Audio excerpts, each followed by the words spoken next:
11th બહુ બધા નવા સ્ટુડન્ટ્સ બી કે જે ઇક્વલી મારા જેટલા અલગ અલગ ઇન્સ્ટિટ્યૂટના પોતે ટોપર હોય ને બધા આવીને આપણે ત્યાં બેઠા બધા ટોપર્સ ગુજરાતના બધા આવે છે આપણે ત્યાં તો. એમાંય થતું હતું કેવું કે 22માં છે ને સરની બેચ પત્યા પછી ટાઈમ હોતો તો બલન સર ડિફિકલ્ટી માટે બેસતા અને અમારે કેવું અમારી બેચ પતી એમને 22માં બેચ લેવા છે એટલે ડિફિકલ્ટી માટે બેસતા નહીં એ લોકોનું ડિફિકલ્ટી માટે હતા પહેલાથી પછી મેક્સ્યોર સરને બી કીધું ભાઈ વરુણ સરને બી કીધું પછી સરે લાઈક સરનો સપોર્ટ હંમેશા રહ્યો છે સર યુ રિયલાઇઝ સર કે ભાઈ છોકરું અવિધમની અંડર કોન્ફિડન્ટ થઈ રહ્યું છે જસ્ટ બીકોઝ કે પેલા લોકોનું ડિફિકલ્ટી વહેલા થઈ જાય છે તો સર એવું કીધું કે બલવંત સર નમસ્તે હનુમાનના ભક્ત છે તો એ આવે શનિવાર દર્શન કરવા કે દર શનિવાર આવીશ પહેલો તમારા ઘરે આવીશ કે મારી એટલી તકલીફ ના પડવી જોઈએ તો એ વસ્તુ તમને કેવું કે નાની નાની વસ્તુઓ તમને કોન્ફિડન્સ આપે કે એટલું સર મારા માટે આટલું કરે છે તો પછી તો તમને એમ થાય કે નેક્સ્ટ ટાઈમ હું પણ વધારે કરું.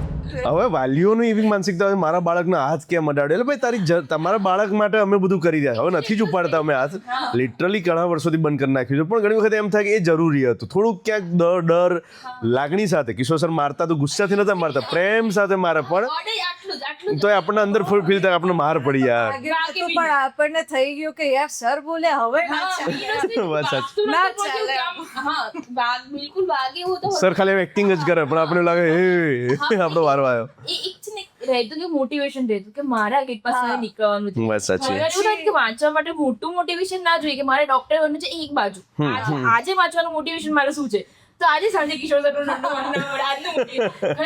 ડે ટુ ડે નું થતું જાય એટલે લોંગ જર્ની ક્લિયર થઈ જાય બહુ દૂર જુઓ તો તમને ધૂંધળું લાગે ઝાંખું લાગે બધું મને યાદ છે કે આપણે પેલું આનુવંશિકતાનું ચેપ્ટર હતું બહુ લાંબુ હતું બાકી લોકો તો પહેલા દિવસ તમે ચાલુ કરો તો બાળકના જનરલ ચેપ્ટર બહુ નાના નાના તો એ ચેપ્ટર થોડું લાંબુ જો હું મને યાદ જ છે કે આમ જોઈ લઉં કેટલું ચેપ્ટર છે 50-55 પેજ હું કેળવતી હતી તમારી ક્યાંથી નજર પડી ગઈ કે તો પછી ત્યાં તમે ધીમે રહીને કીધું વૈસે આમ કે જેટલા પત્તા પલટા આવશે દૂરનું જશે ને એટલું ધૂંધળું દેખાશે તો લાઈટ મારી આટલે જ દેખાય કે લાઈટ મારી નામથી ખોલ ટ્રાય કરશે નહીં કે મારા પર એ ક્લાસની લાઈવ ઇન્ટરેક્શન ને મજા આવે ને હું તો બહુ હેરાન કરું ટેડિયાઓને અમારે અત્યારે એક દીકરી છે ખુશી ડાભી કરીને છે એટલી હેરાન કરું ઘણી વાર કશું કરે ઘાટમાં આવી જ જાય તું બોલીશ નહીં પણ એ મસ્તી એ લાડ છે બાળકો માટેની એક લાગણી છે યાદોમાં બહુ સારું હવે તો પાછળ જોયું તો એવું લાગે કેટલા દૂર આવી ગયા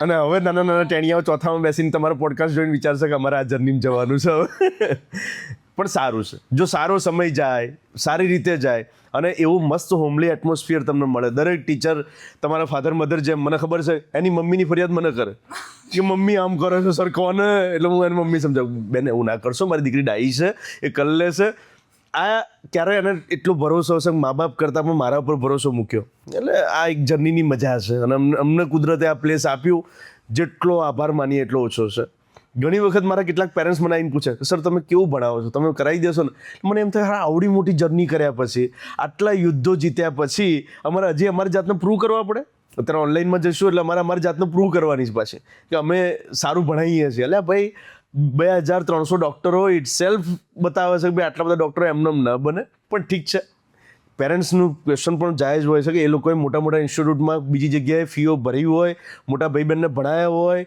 ભયંકર પડતી આવી હોય એટલે એમને પેલા દૂધના બળ્યા છાશ ફૂંકી ફૂંકીને પીવે એમ પ્રશ્નો ઘણા બધા પૂછે હવે હું ઇન્ક્વાયરીમાં નથી બેસતો સાચું કહું આ થોડુંક ઓડ સ્ટેપ છે હું ઇન્ક્વાયરીમાં હવે પેરેન્ટ્સ એવા ઓડ ક્વેશ્ચન ઘણી વખત પૂછી લે ને આપણને એમ થાય ખરા આવા જવાબ અમારે આપવાના હોય કે તમને સર બાયોલોજી ખરેખર આવડે છે તમે ખરેખર ભણાવી શકો લે યાર કુછ બી મત પૂછો યાર ઠીક છે મોટા મને આપણે માફ કરીએ પણ આવા સિચ્યુએશનો આવે છે એટલે તમારી જર્નીમાં છેક 1200 રૂપિયાની જોબમાં પપ્પા કરતા હતા ત્યાંથી લઈને લાખો રૂપિયાની જોબ સુધીની એક જર્ની આવશે 10th માં પછી 531 આઉટ ઓફ 600 હતા ઓકે મેં સારું એવું અચીવ તો કરી દીધું 90+ મેરિટ એટલે ઘણું થઈ ગયું ખબર હતી કે ભાઈ મારે તો MBBS માં જ જવું ફાઇનલ છે આપણે ટાર્ગેટ છે જ હા એટલે આપણે બાયોલોજી જ લેવાનું હતું એટલે 11th 12th એટલે પછી પપ્પાને બી લાગ્યું કે ભાઈ હવે આ MBBS કરવામાં તો ખર્ચો જાય એટલે આપણે બી એ કરો. એમણે ઇક્વલ મહેનત કરી છે.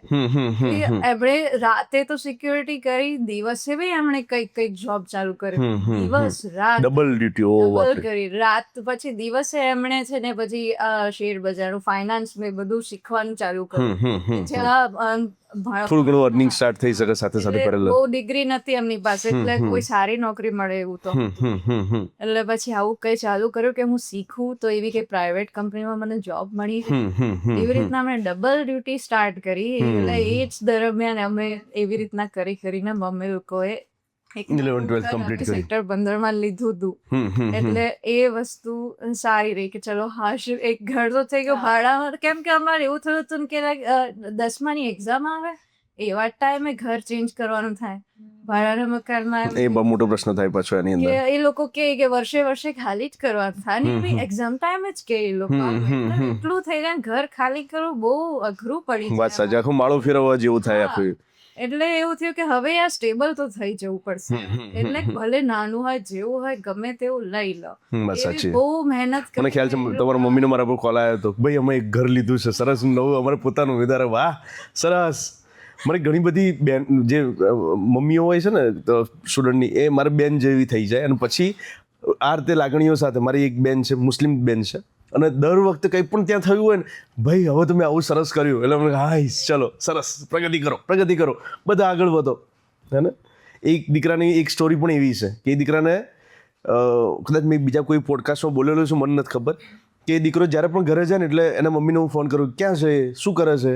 એટલે કે સાહેબ હું લગ્નમાં ગયો છું. હું ફરીથી ફોન કરું, ક્યાં ગયો? એટલે કે લગ્નમાં ગયો છું. મેં તો આટલા બધા લગ્ન એટેન્ડ ના કરાવશો એને? મને કે સાહેબ લગ્નમાં ગયો છે એટલે લગ્નમાં પીરસવા માટે ગયો છે. આર્થિક કન્ડિશન વીક છે એટલે લગ્નમાં પીરસવા જવું પડે છે. એ દીકરો અત્યારે MBBS કમ્પ્લીટ કર્યું, હવે MDની તૈયારી કરી રહ્યો છે.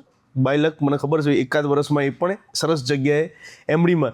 હવે આ જર્નીમાં જ્યાં પીરસવા જતો છોકરો પણ, એટલે એના મધર પણ મને ભાઈ તરીકે માને. સર હમણાં એના મમ્મીના શબ્દો હતા રે કે મારા સમાજમાં કોઈ મને મદદ નથી કરી, મારા કુટુંબમાં જેટલી મદદ નથી કરી, એના કરતાં તમે હિન્દુ ભાઈ થઈને પણ મને આટલી મદદ કરી. મેં તો હિન્દુ મુસ્લિમ કશું છે જ નહીં, અમે ગુરુ છીએ, બધાના માટે છીએ.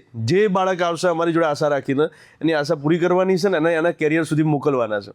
ઘણા પેરેન્ટ્સ અમને ફીમાં કચકચ કરતા. હું એમ કહું કે તમારી આર્થિક કન્ડિશન છે, તમે ભરો, તમે અહીંયા ભરશો ને તમે બીજે ક્યાંક ઠાલવી શકીશું. તમે તમારી આર્થિક કન્ડિશનો સરસ છે, તમારું પોતાનું ઘર છે, તમારી પોતાની ગાડીઓ છે.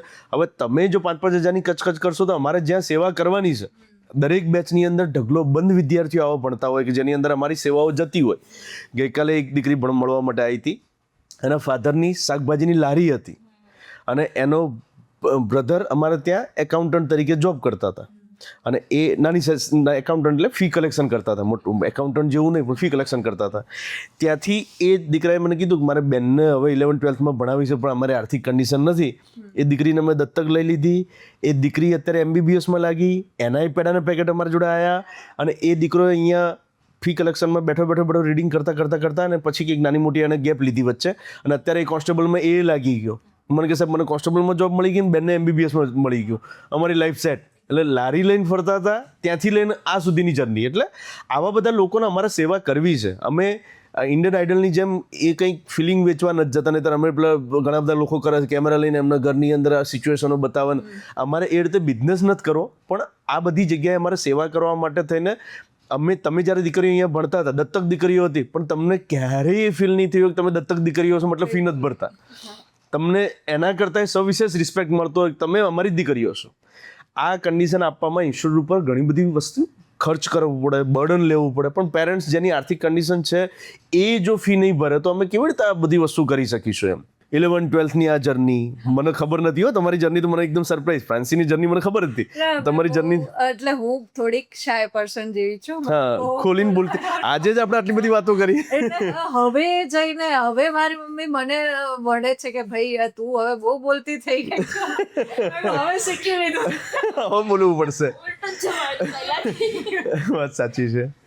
વાહ, શું જર્ની. મેં હજી એ જર્ની પૂરી નથી થઈ. હજી તો જર્ની ઘણી બધી આગળ આપણને ડેસ્ટિનેશન ઉપર લઈ જશે.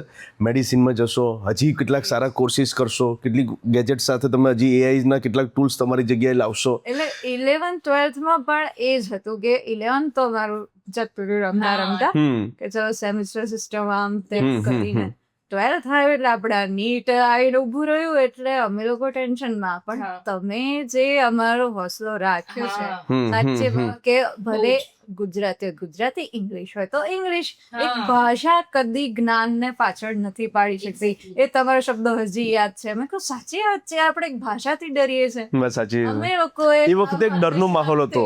આપણે CBSE નો કોર્સ એકદમ આવી ગયો હતો કેમ કે હમણાં કદાચ એક સરખો હશે. ત્યારે તો CBSE નો કોર્સ અલગ હતો. CBSE નો એકદમ જમીનનો ફરક કે એકદમ આટલું ઊંચું કઈ રીતે. એટલે અમે લોકોએ તમે લોકોએ અમને ગાઈડ કર્યા હતા. CBSE ની બુક્સ વાંચવાનું ચાલુ કરો. મેઇન વસ્તુ એ જ છે. મેં ચેપ્ટર ભણાવ્યા હતા તમને. ત્યારે ઇંગ્લિશમાં જ મળતું હતું. તો હવે શું કરીએ એટલે અમે લોકો શું કરતા હતા ખબર કે અમે ફોનમાં એક ઇંગ્લિશ ટુ ગુજરાતી ડિક્શનરી હોય અને CBSE ની જે બુક હોય ઇંગ્લિશમાં આખી એક શબ્દ વાંચીએ, એક શબ્દ અહીંયા ગુજરાતી કરીએ અને નીચે ઝીણા લખીએ કે આનું ગુજરાતી આ થાય. ચોપડી અત્યારે પડી હશે ને તો બધે ચોપડી આપણે કન્વર્ટ કરી હતી. મને યાદ છે મેં બે કે 3 ચેપ્ટર તમને ભણાવી નાખ્યા હતા. એવું થયું કે પહેલા CBSE તમે વાંચવાનું કીધું ને ત્યારે અમારું થોડુંક એવું હતું કે સર અમે આખી લેંગ્વેજ બધે જ અમારા માટે બહુ ટફ પડશે, ગુજરાતીમાં જ વાંચવા હતું ને તમે જે થોડું ઘણું એક્સ્ટ્રા હોય તમે એક્સ્ટ્રા પણ આપતા હતા. આટલું એક્સ્ટ્રા છે તમે મને એવું કહેતા હતા કે તમે જે લોકો મારી ટોપર્સ બેચ છે એ લોકો તો ઇંગ્લિશમાં ડાયરેક્ટ વાંચે તો વધારે બેટર. એટલે એક્સ્ટ્રા જે બી અમારી બુક કરતા એક્સ્ટ્રા હોય તમે આપો. તો અમે લોકો ઇનિશિયલી મૂળમાં હતા કે અમે ગુજરાતી વાંચીશું. તો એક એસી બુક હતી અમે કઈ વાંચી રહ્યા ટ્રાન્સલેશન વાળું. તો એમાં સમથિંગ આવ્યું કે લિમ્ફેટિક્સમાં આવો પેન્થરનું થીગડું હોય છે. પેન્થરનું થીગડું પણ તે 3 વખત વાંચ્યું, ગૂગલ કર્યું હશે. અમારી તો નેટ આટલું બધું નતું, નવું જીવવા આવ્યું હતું અને પહેલા કામમાં તો આવતું નતું એવું. તો વોટ ઇઝ ધીસ પેન્થરનું થીગડું? અને AI ને તો હતું જ નહીં. ગૂગલ જે છે ફોન બધા ફોન ટુ બધા જો એક્ઝેક્ટલી પૂરા ઘરમાં જે ફોન હોય એમાં પણ તમે છે ને તમે ધીમે રહીને આવ્યા તમારી જોડે પૂછવા કે સર આ પેન્થરનું થીગડું શું હોય. તમે 2-3 વખત વાંચ્યું કે પછી સર કે ક્યાંથી લાયા, ક્યાંથી આખું મને પેરેગ્રાફ આપજો. પેરેગ્રાફ તમે પેરેગ્રાફ વાંચીને કહો છો કે બેટા પેયર્સ પેચીસ છે, એનું ગુજરાતી પેયરનું પેન્થર કર્યું, પેચનું થીગડું કર્યું છે.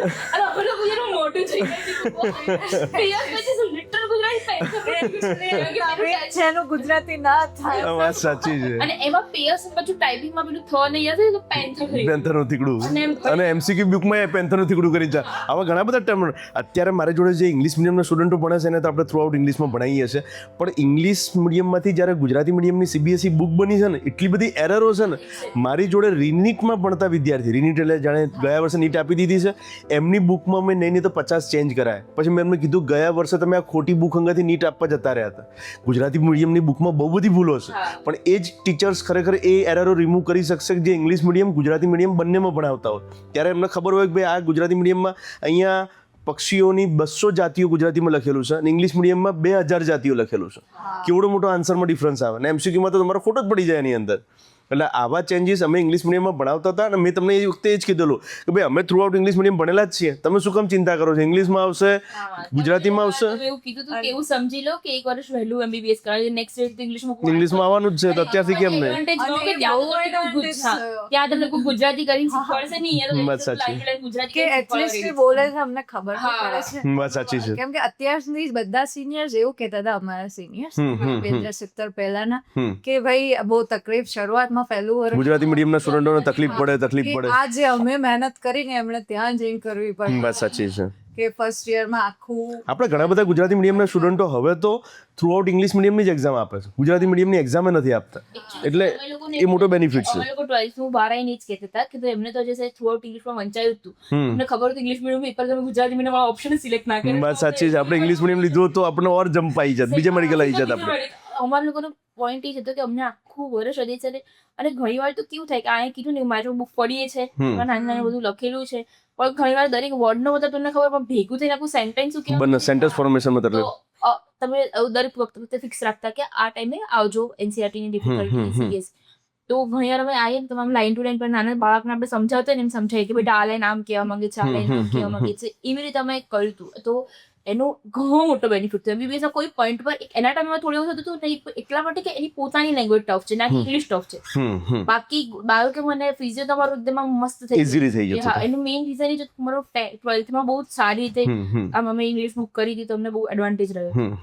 અને એ મતલબ એ મમ્મી હંમેશા એવું જ કહે છે કે કોઈ મને પૂછે ને કે આમ એસે બહુ સિમ્પથી લોકો દેખાડે કે આ બેકગ્રાઉન્ડમાંથી આવ્યું છે ને આટલું બધું કર્યું છે ને આમ ને તેમ, તો હું સામે કાઉન્ટર એવું કરું કે મારા કેટલા એવા ફ્રેન્ડ્સ છે જે લોકોનું બેકગ્રાઉન્ડ બહુ જ સારું છે, જે લોકોના પેરેન્ટ્સ બહુ સપોર્ટિવ છે. બટ એક પોઈન્ટ એવું છે કે એ લોકો મારી વાંચવાની કેપેસિટી બહુ સારી છે, મતલબ યાદ રાખવાની પણ અને સમજવાની પણ. મારે જેમ કે ફોર એક્ઝામ્પલ આની વાત કરું તો 12th માં 3 કે 4 કલાક ઊંઘી ગઈ, બરાબર, અને એ આખો દિવસ મસ્ત રહેતી હતી. અને મારું એવું હતું કે હું 7 કલાક ના હોઉં તો મારું મોઢું જોઈને ખબર પડી જાય કે આ ઊંઘી નથી, એટલું બધું મારા મોઢા પર થાક દેખાય. તો હું જે પણ પહેલા મને એમ છે કે બધા વધારે ઓછા કલાક ઊંઘીને વધારે વાંચે છે, પણ મારી હંમેશા એક એડવાન્ટેજ રહ્યો છે કે હું જેટલું પણ વાંચું ને મારું કોન્સન્ટ્રેશન, એક તો મારી સ્પીચ મારી જનરલી 1.5 છે, મારી ઓરિજિનલ સ્પીચ મારે હંમેશા બહુ ધ્યાનથી ધીમે બોલવું પડે છે, તો મારું સેમ વસ્તુ વાંચવામાં બી છે, મારી વાંચવાની સ્પીડ પણ 1.5 મિનિટ સ્પીડ જાય.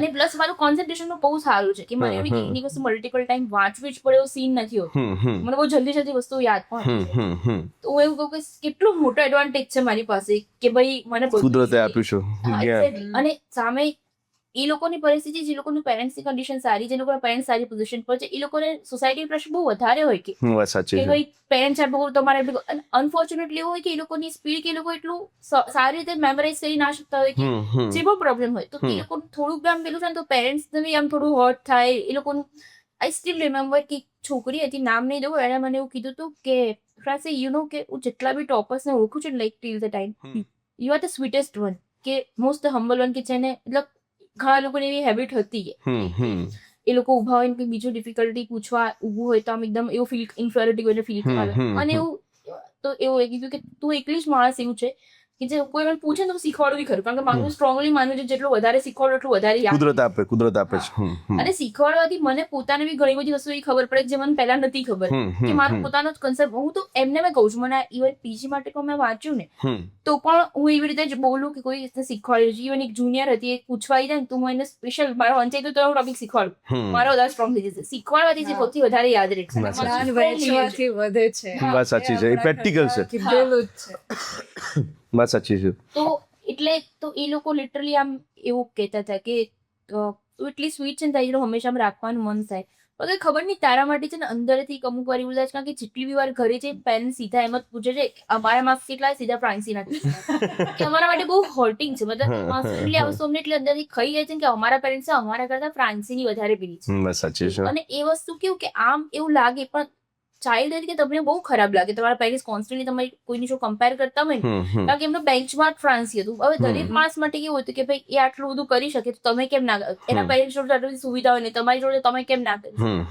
વસ્તુ જે પેરેન્ટ્સ સમજતા નથી કે ફ્રાન્સીને નેચરલી જ મારા પેરેન્ટ્સ ભણી ના શક્યા, એમની પરિસ્થિતિ, બાકી મારા બંને પેરેન્ટ્સ એક્સ્ટ્રાઓર્ડિનરી નોલેજેબલ છે દરેક વસ્તુમાં. એ વસ્તુ મારા બી આવી છે. નાની હતી ત્યારથી મારા પપ્પાની એવી આદત હતી, મમ્મીની એવી આદત હતી કે લોકો જોડે લઈને બેસે. જેમ કે અમારું સ્પીચમાં પણ એવું છે કે મારા પપ્પા બહુ નાની થાય દરેક ડિબેટ કોમ્પિટિશનમાં તાર તો જવાનું, સ્પીચ તાર જવાનું દરેક વસ્તુમાં. મતલબ દરેક વસ્તુ માટે મારી મમ્મીને બી એવું કે ગમે એટલું લોડ પડે ને મમ્મી કશું બહારથી નહીં, જે બી બનાવું ને છોકરાઓને ઘરે બનાવીને ખવડાવવાનું, સારું બનાવીને ખવડાવવાનું છે. હા, કે વ્યવસ્થિત હેલ્ધી વસ્તુ ખવડાવવાની છોકરાઓને. આમ એટલો ટ્રાય હાર્ડ મારા બંને પેરેન્ટ્સ મારી માટે કર્યો છે ને, એક્સ્ટ્રીમ લોકોની બેસ્ટ કેપેસિટી પ્રમાણે જે કરી શકતો એની બહાર એ લોકોએ કર્યું છે.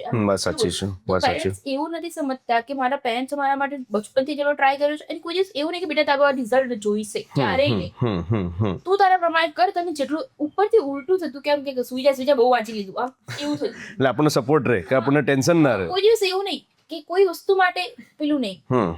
તું બાકી બધાના પેરેન્ટ્સ રીતે કમ્પેર કર્યું, સુવિધાઓ આપવાથી છોકરાની વાંચવાની કેપેસિટી કે એક્સ્ટ્રાઓર્ડિનરી જાતે નથી થઈ. વાત સાચી છે. તમારા છોકરાને નાનપણથી ભણાવવું પડે, જાતે રહીને સમય આપવો પડે બાળકને. તું હોય તો પછી એને હૂંફ આપવી પડે. એવું કમ્પેર કરવાની જરૂર નથી. હા, તમે કમ્પેર કરો, તમે પોતાના જીટીના લાસ્ટ ટાઈમના આ વખતે મારે કમ્પેર કરો ને કે તમારા લાસ્ટ ટેસ્ટમાં કેટલા હતા આ વખતે વધારે આવ્યા ઓછા, એ કમ્પેરિઝન બરાબર છે. મારી દીકરી અત્યારે 7th 6th છે, તો છતાં હું ભણાવવા માટે બેસું જ છું. કિશોર ઇન્સ્ટિટ્યૂટની 96 જણની ટીમ એના પાસે એફર્ટ નાખી શકે એવું છે, પણ પેરેન્ટ્સની હૂંફ એ પેરેન્ટ્સની હૂંફ છે, એને જોડે રોજ 10 મિનિટ 15 મિનિટ બેસવું પડે. કોઈ સ્ટુડન્ટને બેન્ચમાર્ક બનાવીને પોતાના બાળકને કમ્પેર કરવાની જરૂર નથી. તમે બસ એના કરી શકો. એના જ માર્ક્સ લાસ્ટ એટલે એને અપડેટ કરો, નહીં કે એને કમ્પેર કરો. Yes, good. મતલબ એક કરો કે એનું રિઝલ્ટ ગ્રાફ એનો ઉપર જઈ રહ્યો છે એ વસ્તુ જુઓ. બસ સાચી. ગ્રાફ એનો ઉપર જઈ રહ્યો છે, તમારું છોકરું સારું કર્યું છે. મતલબ એવું જરૂરી નથી કે કોઈનું છોકરું આવું છે તો તમારા છોકરા પાસે સેમ કેપેસિટી હોય. બસ સાચી છે. અને મારી મમ્મી હંમેશા એવું કહે છે કે તને બંને બાજુ એડવાન્ટેજ રહ્યા છે. એક કે મારી મેમરી કે મારું અન્ડરસ્ટેન્ડિંગ બહુ સારું છે, અને કે તને દરેક સ્ટેજ પર સારા માણસો મળી જ ગયા છે. બસ સાચી. હું અહીંયા ચિલોડામાં હતી કે ને તો ત્યાં પણ એવું હતું કે મારા પપ્પા ત્યાંની વર્દી કરતા હતા તો એ લોકો મારી ફીસ નતા લેતા. ઓકે. એ લોકોને એવું હતું નાની મોટી સ્કૂલમાં કોઈ પણ કોમ્પિટિશનમાં તો એ લોકો પહેલા મને આગળ કરે કે ભાઈ એને મોકલો. તો અને એ હંમેશા મતલબ કે સૌથી આપણો બ્રાઇટ સ્ટુડન્ટ એ છે. મારા પપ્પા બેકઅપમાં રેડી જ હોય, હું તને આ બી શીખવાડીશ, હું તને આ બી શીખવાડીશ. તું કર. હા, તું કર. અહીંયા 8th માં ખાલી મારે થોડી ફીસ ભરવાની થઈ, અને હું નવું હતું ને એટલે ત્યાં થોડુંક આમ હું ત્યાં રડતી ગઈ ખરી કારણ કે મને ત્યાંનું કલ્ચર બહુ ગામડેથી સિટીનું કલ્ચર આખું આવ્યું. અને અમારે ત્યાં સ્કૂલમાં કેવું હતું ખબર રિલેક્સ, બુક ભૂલી ગયા છો તો કઈ વાંધો નહીં, બાજુવાળી બુકમાંથી જોઈ લો. એમ તો બુક ભૂલી ગયા તો ઊભા રાખે. ઇવન એક વખત એવું થયું હતું કે હું એબ્સેન્ટ હતી અને દિવસે એવું કીધું હતું કે જ્યારે બી નેક્સ્ટ આવે ત્યારે ગ્રામર માટે અલગથી ચોપડું લઈ આપશું, નથી ખબર તમને. અને હું બીજા દિવસ ગઈ ને તો જે બી બુક લઈ બધાને લાફા માટે ઊભા. અને હું એકદમ એ વખતે તો બહુ જ મને ખરાબ થયું, મારો શું વાંક હતો આમ. અને આપણે કઈ કાઉન્ટર આર્ગ્યુમેન્ટ બી ના કરે, કેવું કહી દીધું કે આખો દિવસ તો ફોન પર બધા મિત્રો જોડે વાતો કરતા એટલી ડિસ્કશન ના થાય. એ વસ્તુ એટલે કે દરેક સ્ટેજ એટલે કેટલાક ટીચર્સને એક જ લાકડીથી બધાને હાંકવા જાય છે, એમાંય ક્યાંક આપણે ઘાટે ચડી જઈએ એવું થાય. અમે ઓલવેઝ એ ટ્રાય કરીએ છીએ કે એક લાકડીથી બધાને નહીં હાંકવાના. દરેક બાળકની પોતાની સમસ્યા એને બોલવા દેવાની, સાંભળવાની, પછી કઈ ફોલ્ટમાં છે તો પછી કઈ નાનું મોટું એક્શન લો એના ઉપર. તો એવું પણ થયું છે કે ભાઈ ત્યાં થોડોક ટાઈમ પાછું 9th માં આવી ગયા, અહીંયાનું વાતાવરણ એકદમ હાઈસ્કૂલનું વાતાવરણ તો ભાઈ પરિવાર મળી ગયો તો આપણને શોખ થઈ કે આટલું થોડું હોય એવું વાતાવરણ. અને ફોર્ચ્યુનેટલી એવું થયું કે કેટલું ક્લાસમાં આવવાનું થયું, આણે છે એમ કીધું કે 8માંથી એને આવું હતું. મારી ફ્રેન્ડને બી એવું જ હતું, એનું નામમાં વિશ્વાસી ચિલોડાથી આવતી હતી. એ પણ મને પ્રોબ્લેમ્સ લઈને આવે ને એ પણ મને ફોર્સ કરતી હતી, પણ મારા પેરેન્ટ્સ માનતા નતા કારણ કે ફાઇનાન્શિયલ સેમ સ્ટોરી એના પેપર બી વહેલા મળી ગયા, મારે થોડું મોડું છે એટલે હું 9માંથી આવી. જર્ની તો સ્ટાર્ટ થઈ બરાબર ટાઈમ તો એ 9th થી હું આવી ને તો પછી 9th માં ભણ્યું હતું કે કિશોરનું રોજ શરૂ થઈ ગયું. 11th 12th માં એવું હતું કે 11th 12th માં મને છે થોડું વધારે પડતું અટેન્શન મળવા માંડ્યું હતું પેરેન્ટ્સ તરફથી. અને એવું લાગે કે અટેન્શન સારી વસ્તુ છે, પણ એક લિમિટ થી વધારે અર્લી એજે મળે ને ખોટું છે. કે તમે જતા પણ તમને લિટરલી ફીલ થાય કે બધાના પેરેન્ટ્સ ઉભા રહીને તમારા વિશે વાત કરી રહ્યા છે, સારી વાત જ કરતા કે છોકરી પીડી છે. હું જોયું હતું ને સેલિબ્રિટી જેવું બ્લુ ફિલિંગ અર્લી એજ ઉપર. એવું આપણે રેડી ના હોઈએ ને. અને પ્લસ આવું બી થાય કે જે કીધું કે ફ્રેન્ડ્સ પોતે જ એમ કે મારા પેરેન્ટ્સ આટલું બધું તારા માટે થઈને અમને પેલું કરે છે. એ વખતે મને થોડું કામ કહેવાય ને એવું થયું હતું, લોડ હતો એ વખતે. હવે કેવું થઈ ગયું, હવે પોતાનું નામ પ્રૂવ કરવાનો લોડ છે. 10th તો કોઈ વિલનમાં થોડું બી આગુ પાછું થાય ને. એમાં મને યાદ છે કે એક્ઝામ્પલ એટલા માટે કહું છું જે લોકો સાંભળતા એમને ખબર પડે કે ફિઝિક્સમાં મારે 40 માર્ક્સનું પેપર હતું, એટલે મારે 4 માર્કના 2 ખોટા પડ્યા, સીધા 32 થઈ ગયા. 40 39 38 મારે બધા સાચા પડે, 4 માર્ક પર 2 ખોટા પડ્યા. એટલે છોડી દીધા, આઈ ડોન્ટ રિમેમ્બર. પણ 2 અને એટલું બધું લોકો વચ્ચે ચર્ચા થઈ ગઈ કે મેં મારા તો બોલતી ખાંસીનો ખોટા પડે, ખાંસીનો ખોટા પડે, આવું થતું. એટલે અમે એવો ટ્રાય કરીએ છીએ મેક્સિમમ કે ભણતું હોય સ્ટુડન્ટ ત્યારે એને સેલિબ્રિટી નહીં, ભણી રહ્યા પછી જ એને સેલિબ્રિટી બનાવો. કારણ કે એના કારણે થઈને પરફોર્મન્સ પ્રેશર આવી જાય છે. મારે અત્યારે એક દીકરી છે, સુપર બ્રેઇન છે, સુપર સ્ટાન્ડર્ડ છે, હું એનું નામ પણ નહીં લઉં, એને ક્યાંય હાઇલાઇટ પતશે પછી એને સેલિબ્રિટી બનાવવાની. તો એ વસ્તુ એક લિમિટ પછી એક 16 વર્ષના 15-16 વર્ષના બાળક માટે વસ્તુ બહુ વધારે છે કે ભાઈ કોન્સ્ટન્ટલી બધાનું અટેન્શન તમારા પર છે. તમને એક ટાઈમ સુધી કશું પરફોર્મર પ્રેશર હતું કે હું તો ગામડેથી આવેલી છું, હું મારી જાતને પ્રૂવ કરીશ, મતલબ એવું તમારો કોન્ફિડન્સ બી હતું કરીશ. હવે એવું હતું કે 11th માં બહુ બધા નવા સ્ટુડન્ટ્સ બી કે જે ઇક્વલી મારા જેટલા અલગ અલગ ઇન્સ્ટિટ્યૂટના પોતે ટોપર હોય ને બધા આવીને આપણે ત્યાં બેઠા, બધા ટોપર્સ ગુજરાતના બધા આવે છે આપણે ત્યાં. તો એટલે કોમ્પિટિશન એકદમ જ વધી ગઈ, બધા ઇક્વલી આમ હોશિયાર છે. અને મારા પર સપનું પ્રેશર વધુ મારા પર છે. એમાંય થતું હતું કેવું કે 22 માં છે ને સરની બેચ પત્યા પછી ટાઈમ હોતો તો બલૂન છે એ ડિફિકલ્ટી માટે બેસતા. અને અમારે કેવું અમારી બેચ પતી એમને 22 માં બેચ લેવા છે, ડિફિકલ્ટી માટે બેસતા નહીં. એ લોકોનું ડિફિકલ્ટી માટે કરતા વહેલાથી જ અમારા માટે અમારે સેટરડે સન્ડે ની કેવી રીતે રાહ જોવી પડતી. મારું ડિફિકલ્ટી થાય નહીં, અને ફિઝિક્સમાં મારા ઓછા માર્ક આવતા હતા. તો એ વસ્તુ બી ઇનિશિયલી મને બહુ હર્ટ કરી દીધી. પછી મેક્સ્યુર સરે બી કીધું, ભાઈ વરુણ સરે બી કીધું, પછી સરે લાઈક સરનો સપોર્ટ હંમેશા રહ્યો છે. સર યુ રિયલાઇઝ સર કે ભાઈ છોકરું એકદમથી અંડર કોન્ફિડન્ટ થઈ રહ્યું છે જસ્ટ બીકોઝ કે પેલા લોકોનું ડિફિકલ્ટી વહેલા થઈ જાય છે. તો સર એવું કીધું કે બલવંત સર નમસ્તે નંદના ભક્ત છે તો એ આવે શનિવાર દર્શન કરવા. તો કે દરેક શનિવાર આવીશ, પહેલા તો ફિક્સ નતું, ક્યારેક ક્યારેક આવે, દરેક શનિવાર આવીશ અને તમારા ઘરે આવીશ, કે પહેલો તમારા ઘરે આવીશ કે મારી એટલી તકલીફ ના પડવી જોઈએ. તો એ વસ્તુ તમને કેવું કે નાની નાની વસ્તુઓ તમને કોન્ફિડન્સ આપે કે એટલું સર મારા માટે આટલું કરે છે તો પછી એક્ઝેક્ટલી, તો તમને એમ થાય કે નેક્સ્ટ ટાઈમ હું પણ વધારે કરીશ. બસ સાચી છે. એ પછી અને તો પણ ત્યારે થોડું સોર્ટ આઉટ થઈ ગયું, પણ કોન્સ્ટન્ટ જે પેલું અટેન્શન હતું ને એના કારણે પણ લોડ કોન્સ્ટન્ટલી રહેતો જ હતો. અને મારે અધુરાનપુર એવું થયું, સેકન્ડ સેમેસ્ટરમાંથી બીમાર પડી, મારે એટલે સારી એવી બીમાર પડી કે કોઈ મને શું ડિઝીઝ છે ખબર નહીં, મલ્ટિપલ રિપોર્ટ્સ બધા નોર્મલ, અને મને ફીવર કોન્સ્ટન્ટલી રહેતો હતો. એમાં મને તો એચપી ડાઉન થઈને 8 થઈ ગયું. ઓકે. કેમ થઈ ગયું કોઈ જ રીઝન ખબર નહીં. મેં ઘણું બધું વાંચવાનું બગડતું હતું. પછી એ જ વખતે મને આ અહીંયા પેલું બેક પેઇન અહીંયા શોલ્ડર ચાલુ, પછી મેં થોડું કવર કરવાનું ચાલુ કર્યું, પણ એક તો વીકનેસ ગઈ નથી. બેસું ને તો આમ આખો દિવસ બેસું તો આ બધું એટલું દુખવા માંડી. પછી એક દિવસ મેં પપ્પાને કીધું, આમ હૃદય ભરાઈ ગયું હતું કે ભાઈ આટલું બધું બેકલોગ છે અને બીમાર છે ને આ પેલું બહુ દુખે છે. તો પપ્પાએ તમને એને કીધું, તમારો મને યાદ છે કે રાત્રે 10:30 કોલ આવ્યો કે બેટા જાગો છો સર? તો કે છે કે થોડી વાર વધારે જાગજો, હું ને ચાર સર આવીએ છે. મેં કીધું રાત્રે 10:30 આવો છો શું કરવા? પછી ખબર પડી કે તમારી ખુરશી લઈને આવ્યા હતા. યસ. આની થોડી ડિટેલ આપી દઉં. ઓફિસની જ ખુરશી સીધી અંદર ગાડીમાં ચડાવી દીધી. મારી ખુરશીમાં બેસીને તું ભણીશ પણ દુખવું ને. એચઆર સરની લાગણી હતી કે સાહેબ આપણે ઘરે જઈએ. પછી રાત્રે લાઇટ જતી હતી એવો કંઈક પ્રશ્ન હતો. એચઆર સર કે નાઇટ લેમ્પ જેના કારણે રાત્રે વાંચી શકે. બધી ફેસિલિટી સેટ કરી નાખે. તું હવે વાંચ, તું તૈયારી કર. તો એક્ઝેક્ટલી, તો એ તમે લઈને આવેલા ખુરશી, એની પહેલા આપણે ક્લાસીસમાં એ પછી જ આપણે પેલી ખુરશીઓ કરાવી. આપણે ક્લાસીસમાં બી સાદી ખુરશી હતી અને તમે હાઈફાઈ ખુરશી જે ઓફિસની મેઇન ખુરશી હતી એ જ અમે ત્યાં લઈને આવ્યા હતા એ વખતે. પછી મને કાફી રિલેક્સ થયું. એટલે કે તો એ પછી થોડું રિલેક્સ થયું. પણ અને 12th માં પાછું નીટ આવ્યું. નીટમાં થોડા પ્રોબ્લેમ્સ યહાં વહાં ટીમ્પાના ફિલાના, જર્ની થોડી ઉતર ચઢાવ આમ કિસી ચીજ જેવી તો ખરી આપણી. પણ અંત ભલા તો સબ ભલા. પેલું હું એક છે ને પેલું આપણે ભણવામાં પેલું સાઈન વેવ આમ જતો હોય, તો એમાં એવું છે કે ગર્ત મેં કીર્તિ સિંહ શુંગુ મેં તો ઉઠેગી. યસ. એ હંમેશા મારી જોડે છે ને બધું એવું છે કે હું જ્યારે હું બેસું ને ત્યારે હું બધું લખી રાખું. અને જ્યારે મને એકદમ મારો મૂડ ખરાબ થાય હું પોતાનું જ લખેલું વાંચું તો મારું કે ગર્ત મેં ગીરતી જિંદગી શુંગ મેં તો ઉઠેગી. યસ. પણ સાયન્સ વાળા સમજી શકે મજા તો રોલર કોસ્ટર રાઈડમાં જ આવે. વાત સાચી છે. ગાડીમાં ના આવે. અને સારું છે. આ બધી જર્નીમાંથી પણ તમે આગળ વધી શકો છો. તો જેને ખરેખર આટલી બધી તકલીફો નથી આવતી એ શું કામ ડરે છે? ભાઈ તું લડ ને, અહીંયા તો કેટલી તકલીફો છે. એટલે મતલબ હંમેશા હું ઘણા બધાના પેરેન્ટ્સ પેલું કરતા હોય તો મારી જોડે બંને એડવાન્ટેજ રહે છે હંમેશા. કે મારું બહુ સારું રહ્યું છે, વાંચવાની કેપેસિટી મારી બહુ સારી રહી છે, કે મારા વાંચવાના કલાકો બહુ વધારે નથી ટુ બી ઓનેસ્ટ.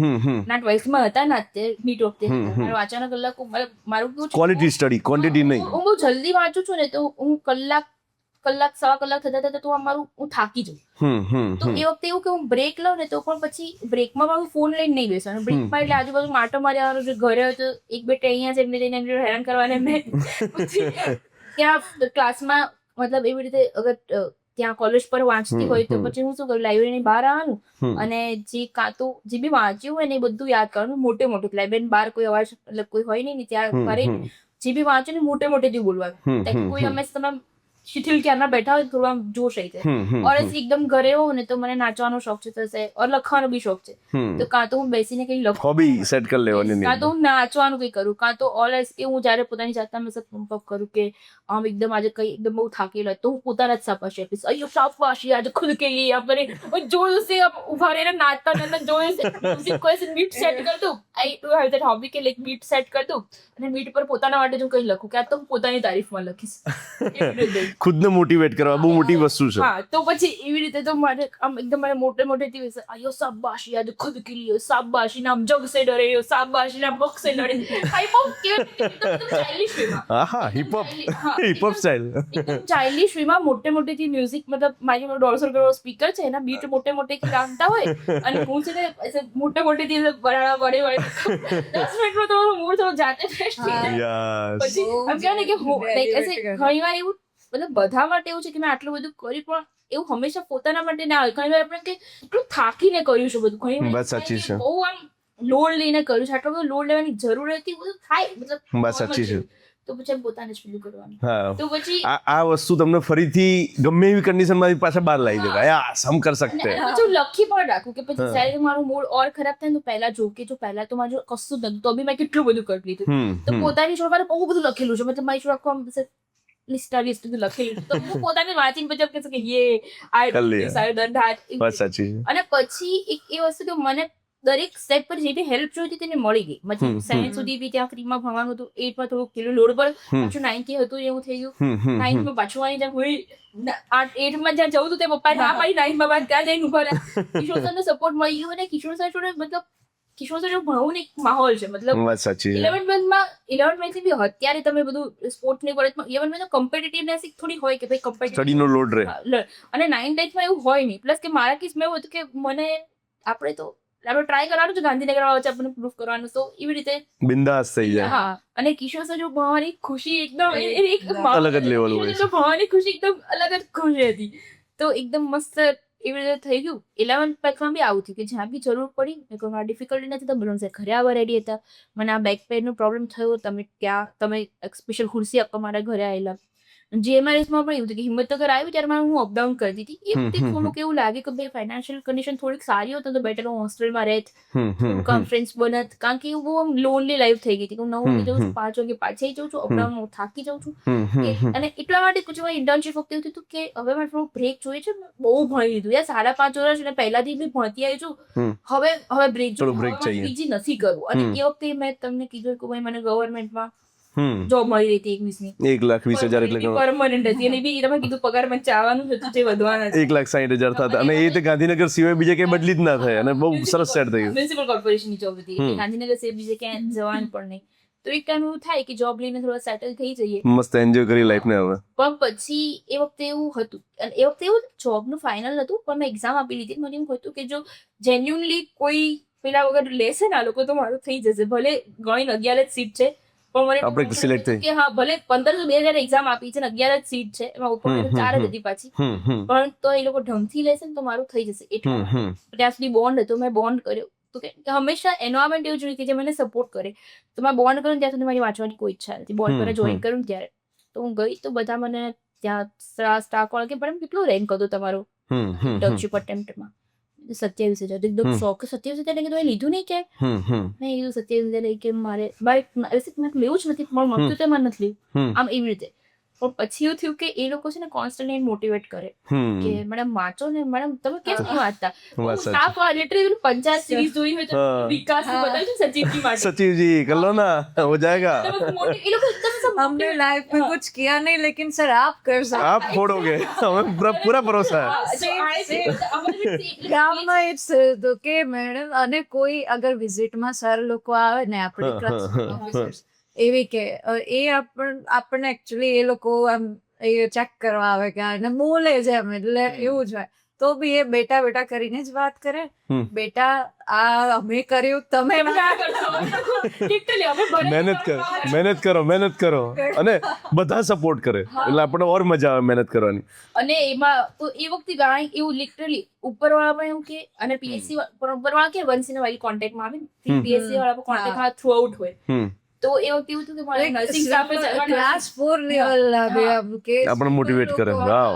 લિટરલી તો એ લોકો એવું કે સિસ્ટર થી લઈને પેલા ક્લાસ 4 સુધી જાય કે તું બધા આમ એવું કે કરે કે મેડમ તમે કરો ને તમે કરો. મારા પીએચમાં ફિમેલ સ્ટાફ બહુ વધારે હતું, ઓલમોસ્ટ ફિમેલ સ્ટાફ, દરેક પોઝિશન પર ફિમેલ. એવું મારે ક્રેડિટ મેડિકલ ઓફિસર ફિમેલ આવે તો મારા મેલ સુપરવાઇઝર એટલા કે બધા ફિમેલ જ ભરભર કરે છે. અમારે તો વાત મારા 22 વર્ષ હતું, હું એકલી ફિમેલ હતી, બીજા બધા જેન્ટ્સ છે. અરે વાહ. અને છે ને બધા બહેનો આવીને છે ને કે કરે કે મેડમ તમારી તો કેપેસિટી બી છે, તમે તો આમ છો, તમે તો એમને કેમ કહો કે મેડમ થાકી ગયા છે બધું કરી મેડમ ને આરામ કરો.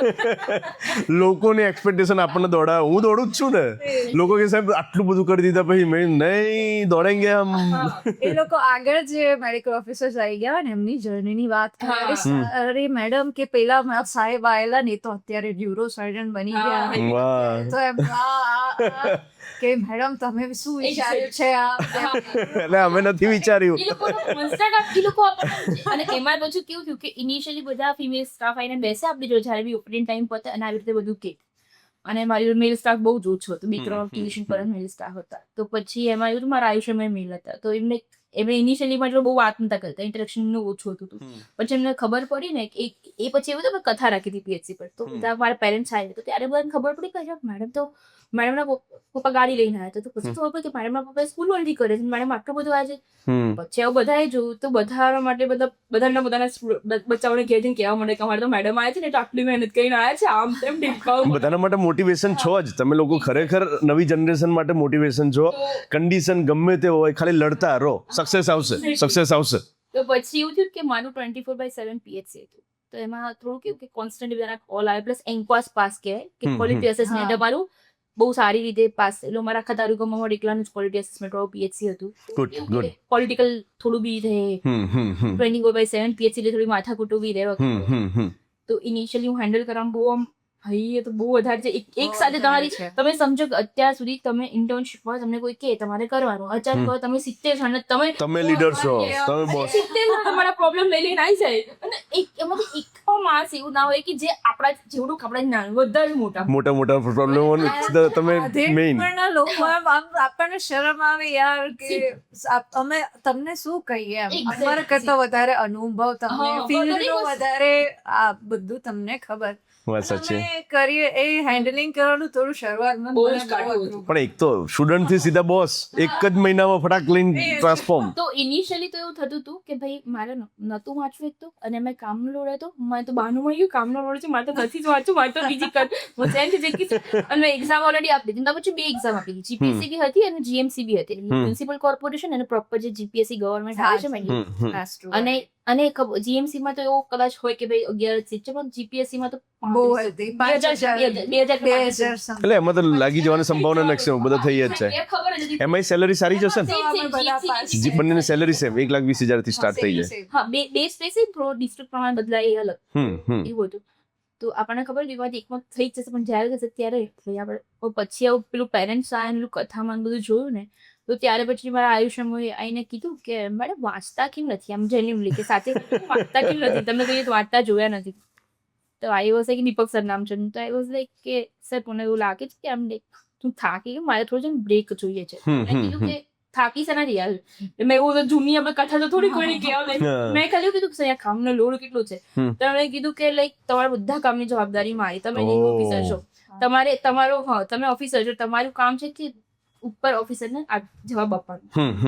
કામ તમારે જાતે ઓપીડી જોવા સિવાય કંઈ કરવાનું હોતું, તો ઓપીડી જોતા તમને મને ઓપીડી જોવી ગમતી જાણ્યું. ઓપીડીમાં કોઈ પણ કેસ હોય જેનું મને એવું ડાઉટફુલ લાગે છે કે ભાઈ આ કેમ થયું, મને રિફર કરી દો આગળ, પણ હું એ બેસીને વાંચી કાઢું આખું. મજા આવે. પેશન્ટ જોવાનો તો એક નશો હોય છે, ડોક્ટર તરીકેનો એક નશો હોય છે આપણો. ઇન્ટર્નશિપ સુધી તમને કોઈ બહુ ઓપીડી જોવા દે નહીં, એટલે જાતે તમને ઇન્ડિપેન્ડન્ટ ઓપીડી જોવા મળે ને એની ખુશી જ આખી અલગ. વાત સાચી છે. એમાં કીધું તમને ઓપીડી જોવી ગમે, ઢીલો છે એવું મારી રીતે મેનેજ કરીશ, જે પણ હશે રિપોર્ટ તમને આપી દઈશ, તમારે ઉપર રિપોર્ટ પહોંચતો કરી દેવા, જોવાની જવાબદારી બધી મારી, તમે ભણતા હોય તો તમને પૂરેપૂરી ભણવાની જવાબદારી મારી. તો સપોર્ટ દરેક સ્ટેજ પર કે કોઈ પણ અગર મારે એવું લાગે કે હું પાછું પડી તો કોઈ પણ એક્ઝામ કે કિશોર સરે કહી દીધું કે ભાઈ તું ભણે ત્યાં સુધી તને ભણવાની જવાબદારી મારી. સેમ વસ્તુ અહીંયા પણ અમે કીધું કે ભાઈ મેડમ તમે ભણો ત્યાં સુધી તમને ભણવાની જવાબદારી મારી, કે તો તમે વાંચો બધું, બાકી બધું કામ હું ખેંચી લઈશ, તમે ખેંચી લઈશ. એક્ઝેક્ટલી સચિવજી વાલી સ્ટોરી ચાલી. પછી એમ એવું થઈ કે, અને પ્લસ એ વખતે અમે સારું જ બોન્ડ આવ્યો, કારણ કે ડાયરેક્ટ જો ઇન્ટર્નશિપ પછી લીધું હતું તો હંમેશા રિગ્રેટ થઈ જાય કે મારે તો કરવું જ નથી, હું તો આવી ગઈ. ત્યાં કર્યા પછી એક વસ્તુ રિયલાઇઝ બી થઈ ગઈ કે આપણે સરકારી નોકરીમાં સારી છે, પણ આપણે સેટલ થવા એવો ટાઈપ નથી. હજી આગળ જઈએ આપણે. કારણ કે એનું કારણ છે કે સરકારી નોકરીમાં કેવું છે, ઓપીડીના કલાકો લિમિટેડ હોય, પીએચસી લેવલ કલાક જ હોય, પછી મેઇન કામ ત્યાં ફિલ્ડનું છે, અને પછી આપણને કે ફિલ્ડમાં કરવું અને પછી એ ડોક્ટર વાળી થોડીક ફીલ ઓછી થઈ જાય, ઓપીડી પતે પછી એના કરતા ઓફિસર વાળી ફીલિંગ, ઓફિસર વાળી તમારી ગામડામાં સરકાર ગાડી આપે એ લઈને ફરો, એટલે થોડોક આમ જેને મજા આવે એને તો એનોય રેપો હશે પાછો, પોતાની ગાડી મળે, ડ્રાઈવર મળે, આપણે નીકળવાનું બધી જગ્યાએ ફિલ્ડ ઉપર. શરૂઆતમાં તમે વિચાર કરો કે અત્યાર સુધી તમે ઇન્ટર્નશિપ એકચ્યુઅલી એટલી વેલ્યુ નથી આપણી સિસ્ટમમાં, એવું હોય. મેડિકલમાં સૌથી નીચલા કક્ષાના જે કહે એ પ્યાદા જે બધા ઇન્ટર્ન્સ હોય, અને ત્યાંથી એકદમ હવે તમે વિચારો કે પહેલા દિવસે હું પીએચસી પર હતી, પાછળ મીટિંગ ચાલતી હતી કે જે આપણને તો ખબર જ નહીં, એકચ્યુઅલી લોકો જે વાતો કરતા હોય ને આપણે પ્રોગ્રામ બુકમાં વાંચે, આપણે રિયલ લાઈફમાં તો પ્રોગ્રામમાં કઈ જ ખબર નહીં. અને તો ત્યાં એ વસ્તુ એ આખું એ અને ત્યાં જે 70 માણસો તમને પેલું કરે બરાબર તો 70 માણસો એક સાથે તમારી સાથે પેલા આવતા હોય ને એ ટાઈપનો સીન તો મને એવું થયું કે ત્યાં પણ એનો સારો એવો સપોર્ટ મળી ગયો કે ભાઈ એટલે દરેક સ્ટેજ ઉપર જ્યાં જ્યાં આપણને જોઈતો તો કુદરતે સપોર્ટ કર્યો. તો હું અને બીજું હું તો એવું માનું કે તમારો ઇન્ટેન્શન સારો હતો. હવેની જર્ની એટલી મોટી રહેવાની છે કે જે જર્નીમાં હજી આપણે લોકોને મોટિવેટ કરતા જઈશું, હેલ્પ કરતા જઈશું, ખૂબ પૈસા કમાતા જઈશું અને નવા 10th વાળાને કહો કે ભાઈ મેડિકલ લેવા યાર મજો છે. ભૂલથી એવું ના વિચારશો કે મારું મેથ્સ સ્ટ્રોંગ હતું એટલે મેડિકલ નથી લેવું અથવા મેથ્સ આપેલા કોમર્સમાં જતો રહું અથવા હું ડિપ્લોમા કરું કોર્સ કરીને જતો રહું. એટલે ભાઈ તારી જર્ની કેટલી રહેશે? 15,000 20,000ની? અહીંયા લાખોની વાતો થાય છે. આવો માણો ને લાખ બી ઓછા પડે છે. હવે એમ થાય કે આ તો ઓછા છે. કે લાખ ના કેવાય તું વચ્ચે 7-8 લાખ લાવો, 10 લાખ લાવો ને મજા આવે. કે બધી જર્ની કરતા મેડિકલની જર્ની થોડી વધારે ધીરજ માંગે છે. વાત સાચી છે. એની કરતા અમારી અર્નિંગ બહુ લેટ સ્ટાર્ટ થાય છે અને કેવું કે એક્ઝામ પર એક્ઝામ વધારે પડતું જ આવે. કોઈ ફ્રી ટાઈમ તમને ઓછો મળે પણ તમે ડેફિનેટલી તમે થોડુંક ટાઈમ મેનેજમેન્ટ શીખી જાય તો મળી જાય. પણ એક Main સમય વસ્તુ જતા હા મનમાં એક આવી જાય કે યાર આ જ મજા છે. વાત સાચી. અને હવે એ જર્નીને જ એન્જોય કરવા માંડીએ. ડેસ્ટિનેશનની રાહ જોઈશું તો થાકી જઈશું. જર્ની જ એક મજા આવી છે. થોડીક ધીરજ રાખીને જર્નીને એન્જોય કરવાની. બહુ હંમેશા એવું નહીં કે ભાઈ સ્ટ્રગલ બનાવવાની જરૂર નહીં થાય એટલું લાઈક કરવાનું અને બીજું બધું બિંદાસ. પછી ઘણા લોકો થોડા બિંદાસ થાવ. ટૂંકમાં એવું કર્યું કારણ કે તમે હવે એમડીમાં જશો ભણતા તમને લાખ રૂપિયાનું સ્ટાઇપન્ડ કયો કોર્સ આપે છે ભાઈ? બીજું કયું ફિલ્ડ આપે છે? તમે હજી ભણશો ખરા ને તો એકાઉન્ટમાં લાખ ટિંગ હેપી મેસેજ 5 તારીખે 7 તારીખે એક હેપી મેસેજ આવી જાય. એટલે આ બધી મજા છે. અર્નિંગ છે, હેપીનેસ છે, લોકો સાથે જોડાઈ શકાય છે, રિસ્પેક્ટ વધતો જાય છે. હજી તમે જેટલા લોકોને સાજા કરશો એ બધા તમને રિસ્પેક્ટ આપશે ને એક સમાજમાં એક ઊંચો રુતબો બનશે. આપણે અર્નિંગ છે, રિસ્પેક્ટ છે, લાઈફ સરસ મજાની છે અને હવે જીવતા શીખી જાઓ, જિંદગીને સેલિબ્રેટ કરો. જ્યારે એક પેશન્ટ ને આપણે બીમાર હોય હમ, આપણે હમ, ટ્રીટ હમ. કરીએ એ પેશન્ટ જ્યારે સાજો થઈને આપણા એમાં આવે ને અને જે આશીર્વાદ કે ને બસ કે એ વસ્તુ લાઈફમાં બધું મળી ગયું. એ વસ્તુ બહુ જ રેરલી હોય એમ કે નહીં એવું બધા નથી એવું કરતા હતા. વાત સાચી છે. કોઈ કોઈ જ્યારે મળે ને એટલા થાય કે આપણી બધી મહેનત પાર પડી અને ગઈ એનું છે. એક્સ્ટ્રીમ તમારે જોવો જે એક્સ્ટ્રીમ કિક અને એ એનું એક્સ્ટ્રીમ પીડિયામાં કોઈ બચ્ચું હાલ આપણને એવું લાગતું કે સર્વાઈવ નહીં કરે અને એવું બચ્ચું જો બચી ગયું અને એના જે પેરેન્ટ્સ ની જે પીડી આવે ને એ તો ભગવાન અને માણસની વચ્ચેનું સ્થાન આપણું આવી ગયું. એટલે એનું સેટિસ્ફેક્શન છે. Actually એટલો એવું છે કે ઘણા બધા લોકોને એવું છે કે ભાઈ પીડિયામાં બહુ ઇમોશનલી તમે જો નેગેટિવ ફેઝ એ બી છે કે તમે બહુ ટ્રાય હાર્ડ કરો તો બચ્ચું ના બચે તો દુઃખ થાય ભયંકર દુઃખ થાય. આપણે ને અને હવે તો સર કેવું થઈ ગયું છે કે પ્રીશિયસ પ્રેગ્નન્સીના કેસીસ વધી ગયા છે. નેચરલી લોકો કન્સીવ કરતા હતા ને એનો રેશિયો થોડો ઘટી ગયો છે. બહુ બધા પૈસા ઇન્વેસ્ટ કરીને કરાવતા હોય બીબી એટલે એમાં પાછું બોડી સપોર્ટ ના કરે એવું થઈ કન્ડિશન. અને એમાં અને ઘણી વાર આપણે આખી રાત 2 રાતથી જાગી રહ્યા છે એક જ બચ્ચા માટે જો બચ્ચું ના બચે તો તમને એ જે હાર્ટ બ્રેકિંગ. ઘણી વખત લોકો એવું વિચારતા હોય ડોક્ટરને છે ને ઇમોશન લેસ છે. આપણને ઇમોશન છે ભાઈ, અમે બતાવતા નથી. અમને તો અંદર જબરદસ્ત વાગે છે. થાય છે એટલે પોઝિટિવ પાસું છે, બચાવી લઈએ એનો આનંદ પણ ના બચાવી શકીએ. અમારી જોડે અમારા એકદમ અંગત લોકોની ડેડ બોડીઓ ખસતા જોઈ છે. એટલે આ ફિલ્ડની એ વસ્તુ છે પણ ઇમોશન સાથે એ કામ કોણ કરશે? આપણે નહીં કરીએ તો કોણ કરશે? એટલે મેઇન વસ્તુ છે જે લોકો મેડિકલમાં જાય છે ને એવું નથી કે ભાઈ 12 પૂરું થઈ ગયું એટલે જિંદગી જન્નત થઈ ગઈ. એવું લાઈફ લોંગ સ્ટ્રગલ છે. એ વસ્તુને નેગેટિવલી લેવાની જરૂર નહીં. સ્ટ્રગલને સફર કરાવવાની જરૂર નહીં કે સ્ટ્રગલ છે તો સફરિંગ છે જ એવું નહીં. વાત સાચી છે. તમે શાંતિ થોડુંક લાઈફ બેલેન્સ કરી થોડું ફન કરો, થોડુંક ભણો. ના ભણવાનું મૂકી દેવાની જરૂર છે ના ફન મૂકી દેવાની જરૂર છે. બંનેને સેલિબ્રેટ કરતા રહો લાઈફની કરો કારણ કે લોંગ ટર્મ જર્ની છે. તમે થાકી ના જવા જોઈએ. વાત સાચી છે. ધીરજ રાખો કે એવું થશે. તમને મેબી તમને તમારા ડિસિઝન પર ક્વેશ્ચન આવે એવો ટાઈમ આવશે. થોડું શાંત રહીને હેન્ડલ કરો. અમે કોઈ પણ ફિલ્ડમાં બેઠા હું તમને કહું કે કોઈ પણ તમે નેતા બનો ને તોય ડિપ્રેશન આવે છે, IITN બનો તોય ડિપ્રેશન આવે છે, IPS બન્યા પછી લોકો જોબ છોડી દે છે એમને ડિપ્રેશન આવે છે. એટલે દરેક ફિલ્ડના નેગેટિવ પાસા હોય. નેગેટિવ પાસાને સાઈડ કરો, જર્નીને એન્જોય કરો અને પોતાની જાતને મેક્સિમમ હેપીનેસ સાથે ચાલતા જાઓ. અને બીજી વસ્તુ છે કે અને હા એક હું કહું છું કે દરેક અને ઘણી વાર કેવું થાય કે મેડિકલમાં કોમ્પિટિશન બહુ વધારે છે. એવું નથી કે ચલો તમે અહીંયાથી મેડિકલમાં પહોંચી ગયા બધા ફ્રેન્ડ્સ જ છે કે અનફોર્ચ્યુનેટલી એવું થાય છે કે લોકો ફ્રેન્ડશિપ એક ટાઈમ પછી કોમ્પિટિશનમાં જતી જ રહે બસ સાચી છે, આ એટલી પ્યોર ફ્રેન્ડશિપ તમે રાખી શકો એ બહુ મોટી વાત છે. કોમ્પિટિશન એકબીજાને વિચાર્યા વગર બસ સાચી છે, એ લોંગ જર્ની છે. તો પેરેન્ટ્સને બી કહો કે કોઈની જોડે, જેમ કે મારા કેસમાં થયું કે પોતાના પેરેન્ટ્સ મારી જોડે કમ્પેર કરતા હતા, કોઈ એકના સ્ટાન્ડર્ડ બનાવવાની જરૂર નહીં. બસ સાચી, પેરેન્ટ્સ બી જોવે છે લોકોને, એકના સ્ટાન્ડર્ડ બનાવવાની ક્યાંય જરૂર નહીં. મારી કેપેસિટી વાંચવાની સારી છે એટલે મેં અહીંયા સુધી પહોંચી. અને ભગવાનની દયાથી મને દરેક સ્ટેજ પર લાઈફમાં જે હેલ્પ જોઈતી તે હંમેશા અવેલેબલ હતી. બસ સાચી છે, એટલા માટે તો તમે એ હેલ્પ તમારા છોકરાને બહારથી મળો. તમે પોતે કોઈને હેલ્પ માટે પૂછો. તમે પોતે બાળક માટે હંમેશા ઉભા રહો છો. મારા પેરેન્ટ્સ હંમેશા ઉભા હતા. મારી મમ્મીને સવારે 5 વાગે ટિફિન બનાવવા ઉઠવું પડતું જ્યારે 11-12 હતી ને ત્યાં 4:30 ઉઠતી હતી મારી મમ્મી ટિફિન. અને રાત્રે મોડા અમે લોકો આવતા ત્યારે સુધી એટલું બધું સ્ટ્રગલ હતી. તો બી મારા પેરેન્ટ્સે કર્યું. એટલે બાળક માટે હું બાળક તમને જોઈને જાતે એને લાગશે કે મારા પેરેન્ટ્સ મારા માટે કરે છે, છોકરું જાતે કરશે જ. વાત સાચી. પ્રેશર ના કરો, તમે ખાલી હેલ્પ કરો, એને સપોર્ટિંગ રોલમાં આવી જાઓ. એ હેલ્પમાં હું હોવી જોઈએ. અમે કરીએ છીએ એવું જતાડવાનું ના હોય. વાત સાચી છે. કરો.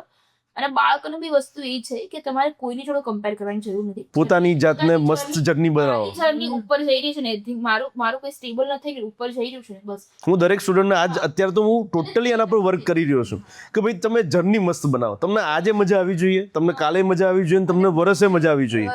એ વિદ્યાર્થી મિત્રોને ખાસ કહેવું કે કન્સિસ્ટન્સી ઇઝ ધ કી. વાત સાચી છે. કરો, થોડું કરો, રોજ કરશો, ક્યારેક તો પહોંચશો. વાત સાચી છે. એવું એકદમ તમારાથી નહીં અને પહોંચે. ઘણી વાર કેવું એડવાઇસમાં એવું થાય કે કોઈએ મને અહીં કીધું કે ભાઈ મેં તો આજ 16 કલાક વાંચ્યું. હવે કોઈએ કીધું કે મારી વાંચવાની કેપેસિટી ઓછી છે. કોઈના માટે 16 કલાક હોય તો 8 કલાક રોજ 6 વાત સાચી કલાક છે. વાંચો, ક્વોલિટી ટાઈમ વાંચો. વાત સાચી છે. કલાકો ઉપર હું સ્ટુડન્ટને આજ સમજાવું છું, ખાલી ક્વોન્ટિટી નહીં, ક્વોલિટી ઉપર જ ફોકસ કરો. જાગતા હોય ત્યારે મસ્ત કામ ખેંચી લો એટલે ઊંઘને દુશ્મન ના બનાવશો. ઘણી વખત ઊંઘ જ મારવી જરૂરી નથી ભાઈ. બહુ ગ્લોરીફાઈ કરી છે આ વસ્તુ કે આટલું ઓછા કલાકનું આટલું સ્ટ્રગલ કરી તમે સ્મૂથલી તમારું ટાઈમ ટેબલ ખાલી થોડું સારું સેટ કરીને જ્યારે પણ ફ્રેશ કન્ડિશનમાં ત્યારે પરફેક્ટલી વાંચો. રોજ કોઈની જોડે કમ્પેર કરે, કોઈનું મારી જર્ની છે, હું મારી રીતે બેસ્ટ કરીશ. વાત સાચી છે. પૂરી ત્યાં મતલબ અને તમારે કમ્પેર કરો, તમારી પાસે ટેસ્ટ આવે છે, ટેસ્ટમાં જો તમે એક્ઝામમાં કમ્પેર કરો છો અને એક્ઝામમાં થાય એટલે ઉપર જવા ટ્રાય કરો. આપણે કોઈની લીટી ઘટાડવાનું છે અને અત્યારે જેટલું એ લોકો પાયો બેઝ ક્લિયર કરશે ને એટલું પાછળની જર્ની ઈઝી થશે. ભારત સારી બનશે. વાત સાચી છે. હજી આ આપણો આનુવંશિકતા ચેપ્ટર અમે એટલું તમે જે ભણાવ્યું હતું એટલું અમે બી ડીપમાં ગયા હતા. આપણે ખબર ટ્રુમેન વાંચતા હતા. ટ્રુમેન બુક આપણે રેફરન્સીસ માટે લેતા હતા. અલગ ડિસીઝીસ વગેરે અંદરથી જોતા હતા આપણે. આખું જેનેટિક્સ નું ચેપ્ટર એ આખું ટ્રુમેન માંથી વાંચ્યું. એટલું ડીપ નોલેજ બહારનું હજી પણ એટલું કામ આવે છે કે ઉપર હવે અમને ઇઝીલી ફાવે. જયારે અમારા જે કલીગ્સ છે ને એ લોકોને બધા જેનેટિક્સમાં એટલે દૂર ભાગે. એટલે હું ઘણી વખત પેરેન્ટ્સને એ કહું છું, તમે 11-12 ની અંદર નજીક છે એટલે કોઈ કોચિંગમાં મૂકી દો, અથવા ઓછી ફી છે એટલે મૂકી દો, અથવા ઘરે ગમે તે 11-12 નું ના વિચારો. એનો આખા કેરિયરનો બેઝ છે. 11-12 ની અંદર જે ટીચર સપોર્ટ કરી રહ્યા છે ને એ માત્ર 11-12 માં નહીં, એની આખી લાઈફ માટેનો સપોર્ટ છે. જો એનો પ્રોપર સપોર્ટ ના મળ્યો તો પછી એ જર્નીમાં એ બાળક એટલું ખુલશે નહીં. પછી એ મુરઝાયેલું રહેશે. એટલી મહેનત અને પાછળથી કરે પછી મજૂરી તો છે જ. વાઇસ વર્ષે તમે હાલ નહીં તો અત્યારે 11-12 ની અંદર શોર્ટકટ મારી દીધું, હું તો ગામડે મૂકી દઉં ને હું તો આટલું ખાલી કરી દઉં. એટલે ભાઈ તને એ ફેકલ્ટીઓ નહીં મળે ને કે જે ડોક્ટરો ભણાવે છે, એન્જિનિયર, આપણા ફિલ્ડમાં બધા ડોક્ટર એન્જિનિયર ભણાવતા હોય એ લેવલ અને તેની લોકલ ટીચર્સની લેવલ ડિફરન્સ આવે ભાઈ. અને ક્વોલિટી ડિફરન્સ છે. માનીએ છીએ કે આપણી ફીસ વધારે છે, કંઈ હશે, આવો મળો અને આપણે ચર્ચા કરીને સોલ્યુશન લઈશું. એટલે હવે હું ફરીથી મારી દીકરીઓને ટોકું છું કે અહીંયા જો આપણે વિરામ નહીં કરીએ ને તો આ રાત સુધી ચાલતું રહેશે. એટલે થેન્ક યુ વેરી મચ ડોક્ટરો. બહુ મજા આવી, મજા પડી ગઈ મારી દીકરીઓને મળીને. અને આવીને આવી હજી આપણે ફેઝ 2 ફેઝ 3 બનાવીએ અને તમારી જર્ની સાથે બીજા ઘણા બધાને મોટિવેટ કરીએ. હવે જે વિદ્યાર્થીનો હું નથી બનાવી શક્યો વિડીયો, એ લોકો મારા પર તરત જ મેસેજ કોલ ચાલુ થઈ જશે. મારા 2300 જેટલા ડૉક્ટર બનાવ્યા છે, બધાના પોડકાસ્ટ બનાવવાના છે, પણ ક્યાંકથી શરૂઆત કરવાની એટલે મેં આ ડૉક્ટરોથી શરૂઆત કરી છે. હવે તમારી જર્નીને પણ હું આની અંદર જ શૂટ કરીશ અને આપણે આ જર્નીને આગળ વધારતા રહીશું. થેન્ક યુ વેરી મચ બચ્ચા, બહુ મજા આવી. Thank you.